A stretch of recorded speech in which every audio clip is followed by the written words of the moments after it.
Well, now I'm in Turkey and I've made my way to Istanbul. I'm stayed in Istanbul for about 2 weeks to hopefully let the climate warm up a little bit before I carry on. These are some of the pictures I took while I was walking around there during those 2 weeks.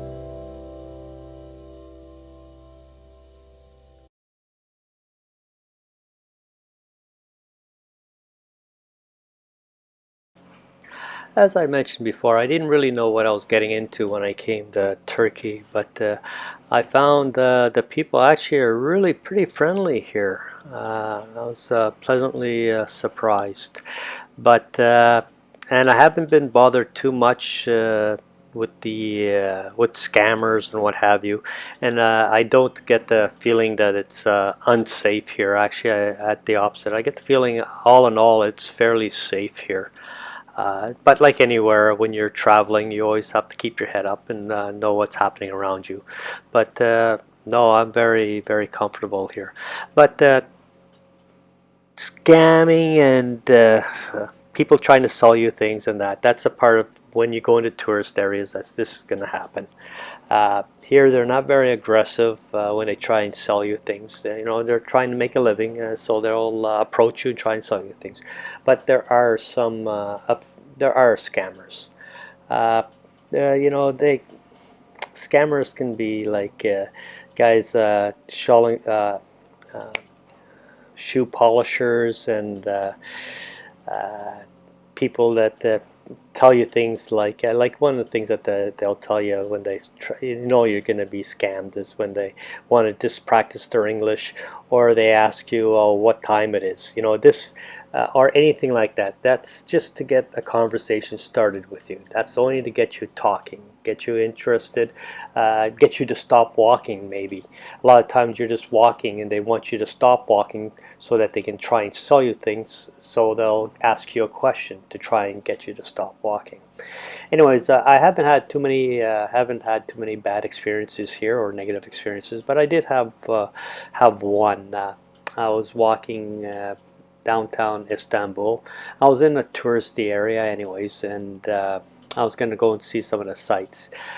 This guy I end up buying a, a bread anyways from a street vendor, and then this guy come over, started talking to me, and he goes, oh, and I started walking, and he goes, oh, how you doing, where are you from, and what have you. And I was polite. I told him, I'm from Canada, and just here visiting. And he goes, oh, and that's another thing. Whenever somebody asks you, how long have you been here, that's a real indication that this is a scammer, because they want to know how experienced you are of the area and of the traditions and of the culture here. So yeah, that's another real big red flag for me. Anyways, this guy asked me, how long I'd been here for, and that he just wanted to practice his English. And again, that's a big red flag for me when somebody tells you, oh, I just want to practice my English. So I just kept on walking, and he started walking beside me, and he goes, oh, I just want to practice my English and, help the tourists. So I said, yeah, okay, whatever. I'm walking. If he's going to walk beside me, there's no law against that. He can walk beside me, and I'll be cordial. And that's another thing, is I always try and be, at a bare minimum, be cordial with people. So even though I suspect that he was going to be trying to scam me, there's no reason to be rude. To this point, there's no reason to be rude. So we just had a little bit of small talk, and then he started telling me about the area that I was in, and giving me a little bit of historical information and places to visit and what have you, which that's fine. It's a person just walking along with you and talking with you, and they want to give you some information. Okay, that's fine. I'll listen. That's not a problem. And anyways, he ended up within the conversation. He goes, "Oh, I work for a friend of mine at a shop over here, but I just want to practice my English." And I was like, "Okay, no problem." Again, he's just slowly trying to feed me, to indoctrinate me, to influence me. And we kept on walking. He kept on talking about the area and things to see, and this being like a little tour guide, which was fine. You know, I was getting a lot of good little tidbits, or what I found was to be interesting things that he was telling me. And eventually we're going, he was walking with me for about at least 700 meters, almost a kilometer, a good couple of 2-3 blocks. Anyways, he ended up as he was speaking, he started saying, "Oh, well, I actually work for a friend of mine, and you can come and visit my shop," kind of thing. And it's just down here, which it was in the direction that I was headed anyway. So I just I acknowledged what he was saying, but I didn't say yes. I was going to go to his shop. And we came to a Y in the road where to the left was where his shop supposedly was, and to the right was where the park was, where I was headed. And he asked me, "Oh, you can come and visit my shop. It's just down here, down the street." And I told him, "No, that's fine. Thank you very much." I said, "I'm just going to keep on walking." And then he goes, "Well, no, it's just you don't have to buy anything. You just come take a look and visit my shop." I said, "No, I don't want to visit your shop. I'm just want to go to the park. I'm just going to go to the park." Well, then he started getting getting more assertive and a little bit more aggressive. And as he's saying these things to me, I'm continuing to walk. Now we've got past the Y intersection where his shop is, and he's having to follow me down this other road, which is his choice whether he's going to follow me or not. And then he asked me, "Well, why don't you want to go to my shop?" And I said, "Well, because I'm not interested in buying anything." "Well, what do you want to buy?" I said, "I'm not interested in buying anything." And he became more and more agitated, and he goes, "Well, why are you being so rude?" I said, "I'm not being rude. I just don't want to go to your shop." "Yes, you're being rude. Why don't you just come to my shop?" I said, "Whatever you need to buy, you can buy it here," kind of thing. And I said, "No, thank you." And I just continued. As I continue on walking, then he said, "Well, you're very rude. There's no reason to be rude."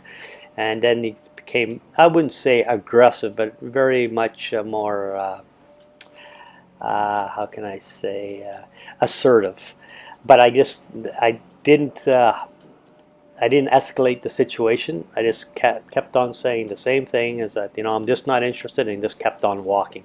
So I could see he was pretty upset. Well, he had walked with me for almost a kilometer, and he thought he was going to bring me to a shop and make money off me, and I was absolutely not interested in it at all. So eventually he just like looked at me with a scowl, and I just kept on walking. And he watched me walk into the park, and then I went into the park for about 10-15 minutes and then carried on. But this was I've been here in Turkey now for over a month, and that's the only time really that I've had somebody really try to scam me. And even that wasn't, he was just trying to sell me get me into his shop, and but he was the only person who was really very assertive about it. But I find that just not escalating the situation, trying to remain polite but sticking up for yourself is the best way to handle these types of people. I also had another guy before. He asked me to. He was shining shoes, and he asked me what time it was, and I was like, "Oh, that was kind of a strange question, but okay, I got no problems with telling a guy time." I said, "It's whatever." Whatever time it was. And then he started talking to me a little bit, and he goes, come, and he goes, "Put your shoe down here, your shoes are dirty, let me clean them." And I was like, "Yeah, no," and I was wearing running shoes, and he's a shoe polishers, and I was like, "Yeah, no," because as soon as they get you to stop again, the thing was to ask me what time it was, to try to get me to stop, and then try to get me to sell me something, whether it's a service or a product. And like I said, the best thing I find is just to walk away, say no thank you, and just walk away. And when they start to you know, to yell or scream. They usually don't yell or scream, but they usually talk a little bit louder, try to be more assertive towards you. I find just turning around and just walking away from them and not saying anything is, you know, the best way to handle it. And they just kind of move on to the next person or go back to what they're doing. In other words, that they tried something, it didn't work, and they just carry on with the rest of their day. And that's what you do. You just carry on with the rest of your day. So anyways, I thought I'd just mention that for people who have traveled quite a bit or a little bit, have learned this, but not everybody has experienced these kinds of things. So I thought I'd mention it. Anyways, enjoy the rest of the photos.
And of course, when I'm walking around, if I see a motorcycle and I find it interesting, I always got to take a picture. Especially when the bikes have been really modified. It doesn't have to be a pretty modification, but you know, the as long as it's useful and it's kind of personalized the bike, I find it really pretty gnarly, pretty interesting. I usually like to take a picture. Anyways, here we go.